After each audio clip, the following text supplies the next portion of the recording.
आज की मेरी सुबह की गुड मॉर्निंग। और मैं अपन नित्य प्रतिदिन अपने जीवन को एक सरल और देसी तरीके से अपने जीवन को व्यतीत करने के लिए मैं योगा का बहुत बड़ा जो एक्टिविटी है वो एडॉप्ट किया हुआ है और जो मेरे जीवन को दिन भर को सरल बनाती है। तो आज मैं आपको साथ अपने इस क्रियाकलाप को दिखाना चाहूँगा जो मैं रोज करता हूँ। तो आजकल मैं प्राणायाम के साथ साथ प्राणायाम में काफ़ी चीज़ें होती हैं, जैसे अनुलोम विलोम, कपालभाति, भ्रामरी और उज्जयी और भस्त्रिका। भस्त्रिका बहुत ही अच्छा एक प्राणायाम है जो श्वास को फेफड़ों में जोर से लाता है और जोर से बाहर निकालता है, जिसकी वजह से हमारा शरीर ऊर्जावान हो जाता है और एक एक अंग एक्टिवेट हो जाता है, क्रियाशील हो जाता है। जब क्रियाशील हो जाता है तो वो हमें हमारे शरीर को और मन को एकाग्र करने के लिए एक्टिविटी को क्रिया बढ़ जाती है, जिससे हमारा शरीर हल्का हो जाता है और एक एक ऑर्गन के अंदर ऊर्जा जब जाती है तो वो एक्टिवेट होता है, जिससे हम हल्कापन महसूस करते हैं। मानसिक और शारीरिक हमें दोनों की तालमेल के साथ अपना योगा करना चाहिए। तो देखिए, सबसे पहले मैं आपके साथ भस्त्रिका करूँगा कि भस्त्रिका कैसे करते हैं। दोनों हाथ ऐसे खुले रखेंगे और ऊपर की तरफ जाएंगे, और जब मैं ऊपर जाऊंगा तो थोड़ी सी सांस मेरी ऑटोमेटिक अंदर जाएगी, और जब मैं नीचे आऊंगा तो मेरी सांस क्या होगी, बाहर निकलेगी, नाक से निकलेगी, मुंह से नहीं। हमें ज़्यादातर अपनी नोज नेसल में जो नेसल से जो हम ऑक्सीजन लेते हैं, हवा लेते हैं, जो अच्छी सुबह के समय में जो एक नॉन टॉक्सिक एयर होती है वो हमें लेनी चाहिए, क्योंकि जब सूरज निकल जाता है तो सूरज के बाद थोड़ा सा प्रदूषण बढ़ जाता है। तो हमने चलिए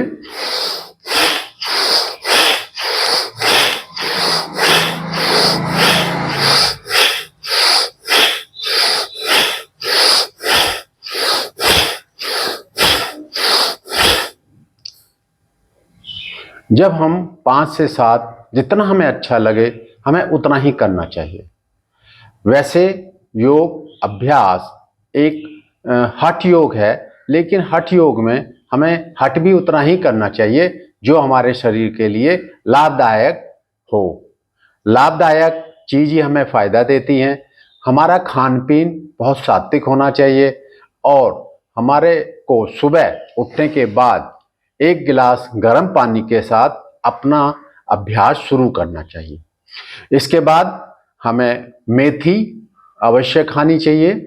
जो हमारी बढ़ती उम्र है उसमें मेथी हमारी जो अर्थराइटिस है और गैस्ट्रिक है और ये छोटी छोटी बीमारियां जो हमारे तंग करती है हमारी बॉडी में, दिन भर के लिए हमें चुस्त दुरुस्त नहीं रहने देती, उसका सबसे बड़ा कारण होती है कफ, पित्त और वायु। तो आयुर्वेदिक में केवल 3 ही प्रकार के रोगों के बारे में वर्णन किया गया है, जो अब से नहीं प्राचीन काल से चला आ रहा है।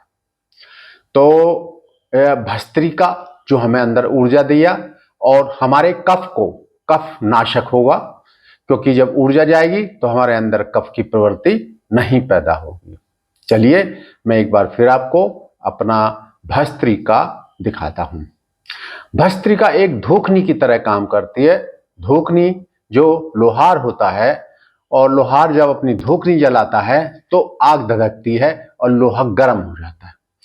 तो हमें अपनी हड्डियों को, जो बोन्स है हमारी, उनको हमें सॉफ्ट करना है, ताकि हम कहीं पे अगर गिर भी पड़ें या डिसबैलेंस भी हों तो हमारी शरीर की किसी भी हड्डी को नुकसान ना पहुंचे, कम से कम हो। तो ये स्वाभाविक सी बात है, सीढ़ी पे चढ़ना, सीढ़ी पे उतरना, तो गाड़ी पे बैठना और मोटरसाइकिल से उतरना, बहुत सारी छोटी छोटी चीज़ें होती हैं जो हमें मजबूती देती है। ये हमें योगाभ्यास एक मजबूती प्रदान करती है। चलिए मैं फिर भस्त्रिका आपको दिखाता हूं जो मैं करता हूं।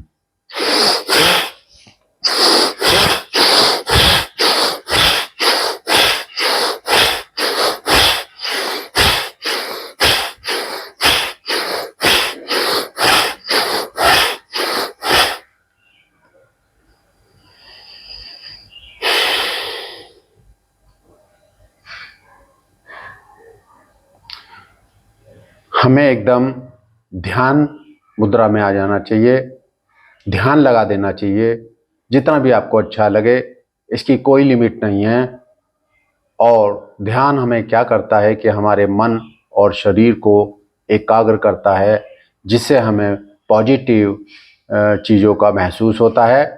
तो ये जो पॉजिटिव हमारी तरफ हमारे शरीर और मन को जब डेवलप होता है तो हमें सात्विकता की ओर ले जाता है। सात्विकता से मतलब है हमारा उठना, बैठना, रहना, सहना, खान पीन, ये सब सात्विकता में चेंज होने लगता है।